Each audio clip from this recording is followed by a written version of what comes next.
good morning, or afternoon, or evening, depending on when you are viewing this. I just wanted to give you guys a little personal touch of an example for this assignment today. Probability from a two-way table. I think that this is probably maybe the most common probability that you've seen, other than like what's the probability rolling a 1 out of 6, etc. So, what is the probability of getting,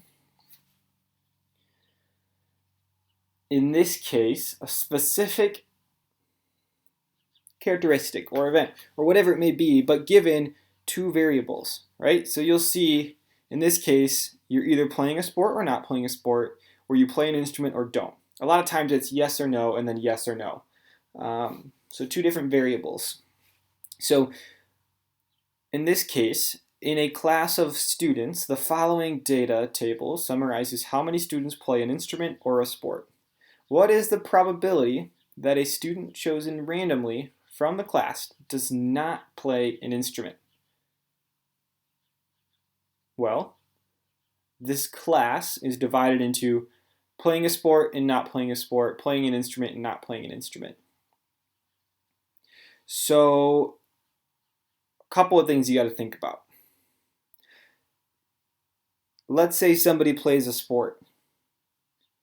So I look here, I hope you can see my mouse, but let's say somebody's playing a sport. And then since they play a sport, do they play an instrument as well, or do they not?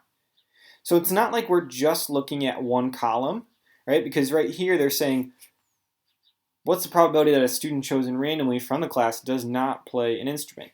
Well, I look here and I see 5 and 9. So there's a spot for, 5 people don't play an instrument and 9 people don't play an instrument. So that's 14. But 14 out of what, right? The probability of an event occurring is the probability of successful outcomes divided by the probability of possible outcomes. In this case, we are identifying 5 and 9 as successful outcomes because in this case, what we're looking and focusing on is the probability of somebody that, at random, does not play an instrument. So that's 14 students that we could potentially pick, but in total, we need to consider, well, there's some students that also play an instrument. There's 4 and 8, so 12. So in this case, just so you see it, and don't question me, although in this case you'll know, but it just helps to visualize it. We've got 4 and 8, that's 12, plus the 14 we've got on the right side that don't play an instrument, and that is 26 total students in this class. Of those 26 students, we said 14 out of the 26 do not play an instrument. So if I were to randomly choose a student from this class, what's the probability? Well, there's 14. If I were to put each name into a jar, likelihood of me picking a name, and their name ends up being a student that doesn't play an instrument, there's 14 names out of 26 total. Now I could simplify that as well to 7 over 13, right? Just divide everything by 2. And now I can't simplify it anymore. But in this case, this is what they were looking for. So they give two options, 14 out of 26 or 7 out of 13. Not much to it, but also can be easy to get tripped up. So let's look at this one. What's the probability that a student chosen randomly from the class is a female? Let's find a harder one.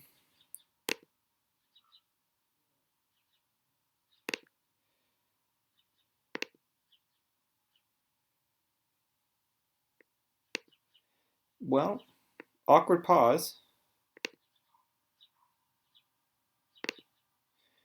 I'm trying to find one that, here we go, here's a different one. What's the probability that a student chosen randomly from the class plays a sport or an instrument? So we've got two options here. So either they play a sport or they play an instrument. So how many students play a sport? Well, we've got 4 and 2, so that's 6. And then what's the probability of somebody playing an instrument? Well, that's 4 and 13, that is 17. So 6 plus 17. So there are, in this case, 23 students that either play an instrument or play a sport. Excuse me. But what is that out of? How many total students are there? Well, in this case, we've got this number we haven't even looked at, the 9. So that means that there are 9 students that don't play a sport or that don't play a sport and don't play an instrument. So there are 9 students that, right, don't play a sport and don't play an instrument. So if I were to pick one of those 9 names, they wouldn't fall into either of those 2 categories, right? If I were to reach from a bowl with all the names in, there's 23 names that either they play an instrument or either they play a sport. So that'd be great, right? Because I'm just asking about what's the probability of getting either. But what if I get somebody that doesn't play either? Doesn't play an instrument, doesn't play a sport. Well, then I don't win the game if we treat it as a game. So in this case, there's 23, but in total, we've got 4 plus 2 plus 13 plus 9. 20, nope, that's not right. 4 plus 2 plus 13 plus 9.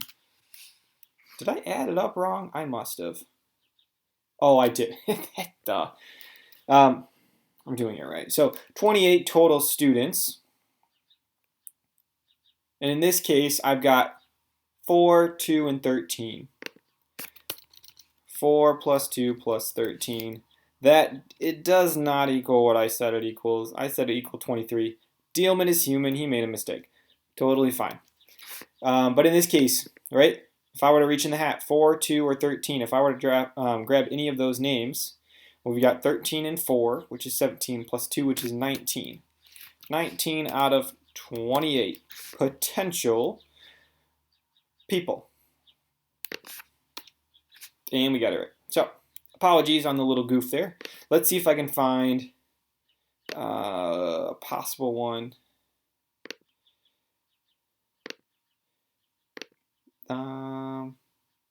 Here we go. What's the probability that a student chosen randomly from the class is a male who does not have an A in the class? 2 options here, right? This is not either or. We're not saying either they're a male or they don't have an A. Nope. We're saying they are a male and they don't have an A. So that's restricting and almost narrowing our search, right? If I were to type this into Google and I added first, males. Okay, I'm going to get a list of just males. How do I narrow my search down? Well, how about they don't have an A? Maybe not Google, maybe Power School. But anyways, in this case, we've got how many males? 2 and 13, which would be 15 males. How many of those don't have an A? 13 don't have an A. So if I'm choosing randomly from the entire class, which means the entire class is the possible outcomes, so we're going to need to do 7 plus 2 plus 3 plus 13. That's 25. So of those 25, how many are male and don't have an A in the class? And that is 13 out of 25. And we are good to go. So probability of one single event happening, right? Being a male, 2 and 13. Probability of being a male or having an A in the class. Well, probability of being a male is 2 and 13, so that's 15, but the probability of having an A, well, there's an extra 7 people here that could fall into that range of male or having an A. And then finally, probability of having an A and being a male would be a smaller, more narrowed search. Anyways, at this point, Dealman is just babbling, so I will end this video here, and you guys will be good to go to complete the rest of this assignment. Thanks so much.